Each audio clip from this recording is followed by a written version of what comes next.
আজি গাহৰিৰ মাংস একদম টপটপীয়া এনেকুৱা আহক ফাৰ্ষ্টৰ পৰা বনাওঁ। কেনেকৈ বনাওঁ? পিঁয়াজ, বিলাহী, আদা, নহৰু এই চব পেষ্ট বনাই ৰেডি কৰি থৈ দিছোঁ। আৰু এইটো আমাৰ বইল কৰি ৰেডি হৈ আছে আচল বস্তুটো। ইপিনে কেৰাহী গৰম হৈ ৰেডি হৈ আছে, তেল দি দিলোঁ। তেলটো গৰম হ'ব দিম, তাৰপিছত আমি পিঁয়াজটো বহাই দিম। ইপিনে গৰম হৈছে, পিঁয়াজ বহাই দিলোঁ, মানে গোটেইখিনি বহাই দিলোঁ। পিঁয়াজটো বহাই দিয়াৰ পিছত অকণমান লাৰি দিব লাগিব। পিঁয়াজটো গৰম হোৱাৰ পিছত আমি আলু দিম, কাৰণ আলুটো ফাৰ্ষ্ট ভাজি ল'ব লাগিব, কাৰণ গাহৰিৰ মাংসটোতো অলৰেডি হৈয়ে আছে ন, বইল হৈয়ে আছে। এতিয়া আমি আহক আলুটো দি দিম। অকণমান গৰম কৰিছোঁ দেই, মই অকণমান কাটি দিছোঁ। পিঁয়াজটো গৰম হৈছে, তাৰপিছত আমি আলুটো দিছোঁ। এতিয়া আমি গোটেইখিনি বস্তু বঢ়িয়াকৈ লাৰি লৈছোঁ, মানে ভাজি ল'ব লাগিব ভালকৈ। আলু আৰু পিঁয়াজটো ভালকৈ ভাজি ল'লোঁ, তাৰপিছত অকণমান আমি এইটো কমাই দিলোঁ চুলাৰ ফ্লেমটো। এতিয়া আমি তাত এইটো যিটো আমি পেষ্ট বনাইছিলোঁ, পেষ্টটো আমি দি দিলোঁ আদা নহৰুৰ। এই পানীটো অকণমান আখলি কিনে দি দিলোঁ মিক্সাৰটোৰ পৰা, যাতে তলিত লাগি নাযায়। এইটো ভাজি ল'ব লাগিব ভালকৈ, কাৰণ মাংসটোতো অলৰেডি বইল হৈয়ে আছে।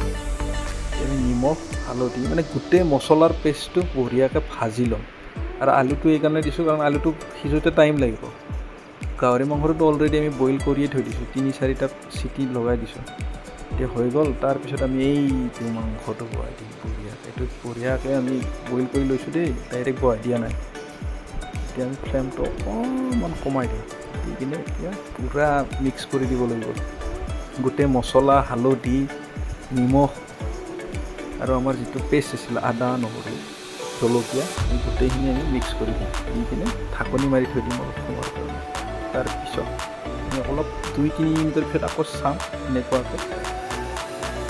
তাৰপিছত এইটো বঢ়িয়াকৈ মছলাবিলাক লাগি গৈছে এতিয়া মাংসৰ লগত। এতিয়াও লগা নাই, আৰু অলপ টাইম লাগিব। ভালকৈ আমি ঘুটি দিব লাগিব, একদম বঢ়িয়াকৈ ঘুটি দিলোঁ। ভাজিটোতো গমেই পাব, আলুটো যেতিয়ালৈকে মানে ভাঙি নাযায় তেতিয়ালৈকে আমি এইটো পুৰা কৰিয়ে থাকিব লাগিব কণ্টিনিউৱাছলি। তলিত লাগি যাব পাৰে, এইটো আখলি কিনে আৰু অলপ আমি পানী দি দিলোঁ তলত। যিখিনি আছিল আৰু বাতিটোত বা মিক্সাৰৰ বাতি যিটো আছিল সেইটো। এতিয়া আমি বঢ়িয়াকৈ মাংসটো লৰাই থাকিব লাগিব। মই এইখনেদি আৰু আমি এখন খন্তি বুলি কওঁ, আপোনালোকে কি কয় নাজানো। এখনেদি বঢ়িয়াকৈ হেৰি কৰি তাৰপিছত আমি মছলাটো দি দিম।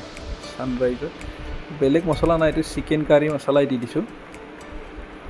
তাৰপিছত আমাৰ এইটো ছানৰাইজৰ গৰম মছলা অকণমান দি দিছোঁ, আৰু লাল মিৰ্চো অকণমান দি দিম। অকণমান ফাৰ্ষ্টতে এইখিনি ভাজি লৈছোঁ, ভাজি লোৱা হোৱাৰ পিছত অকণমান তাৰপিছত আমি লাল মিৰ্চটো দি দিম। এই লাল মিৰ্চটো আমি দি দিলোঁ, তাৰপিছত আমি বঢ়িয়াকৈ লাৰি দিম অলপ সময়।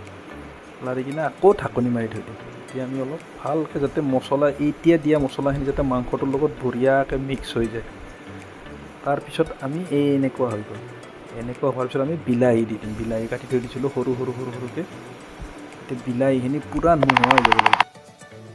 এতিয়া আমি বিলাহীখিনি বঢ়িয়াকৈ, মানে বিলাহীখিনি একদম মিক্স হৈ যাব লাগিব মাংসটো, তেতিয়ালৈকে আমি পূৰা ভাজি থাকিব লাগিব। এইটো মাজে মাজে ঢাকনি দিম, গুচাই দিম, লাগিলে অকণমান পানী দি থাকিম আমাৰ। এতিয়া বঢ়িয়াকৈ লাৰি লৈ এতিয়া আমি ঢাকনিখন দি থৈ দিম তাত এনেকৈ। অকণমান সময়ত আৰু 2-3 মিনিট পিছত অকণমান আকৌ আহি কিনে আমি চাই দিব লাগিব কেনেকুৱা, নহ'লে তলিত লাগি যাব না। এইটো আমি লাৰি দিলোঁ বঢ়িয়াকৈ। অকণমান পানী দি দিছোঁ যাতে তলিত লাগি নাযায়, অকণমান লাগি ধৰিছিলে, পানী দি দিলোঁ আমি।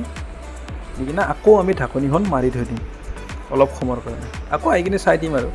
মই এইখিনি প্ৰচেছটো কাটি দিছোঁ, অকণমান গেছটোৰ ফ্লেমটো কমাই দিছিলোঁ। আকৌ আমি এনেকৈ গুচাই কিনে চালোঁ অলপ পিছত, প্ৰায় মানে পানীটো নোহোৱা হৈছে, আমি যিটো পানী দি থৈ গৈছিলোঁ।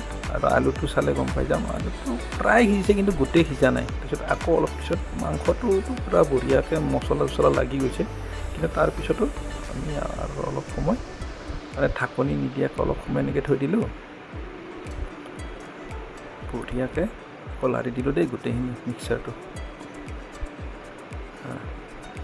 এতিয়া প্ৰায় হৈয়ে গৈছে আমাৰ, আৰু এতিয়া আমি ঢাকনি নিদিয়াকৈ এনেকৈ থৈ দিম। যিখিনি লাগে আপোনালোকে পানীটো দি দিব। আলু দেখিছে পূৰা সিজি গৈছে। এতিয়া আৰু ঢাকনি নিদিওঁ আমি, এইটো প্ৰায় পূৰা হৈ গৈছে খাব পৰা, বঢ়িয়া হৈছে, দেখিছেনে পূৰা বঢ়িয়া হৈছে, হৈয়ে গ'ল আমাৰ কাৰণে। আপোনালোকে চাই ল'ব, আমাৰ কাৰণে এইখিনি জোল ৰাখি দিলোঁ, হৈয়ে গ'ল। এতিয়া আমি নুমাই দিলোঁ। এইটো ফাইনেল প্ৰডাক্টটো এনেকুৱা, আৰু পিছত ইয়াৰ পৰা নমোৱাৰ পিছত কেনেকুৱা হৈছে মই এইটো দেখাই দিছোঁ। একদম এনেকুৱা হৈছে খোৱাৰ সময়ত, আৰু খোৱাৰ আগতে এনেকুৱা, মই উঠোৱাৰ আগতে এনেকুৱা হৈছে। Thank U.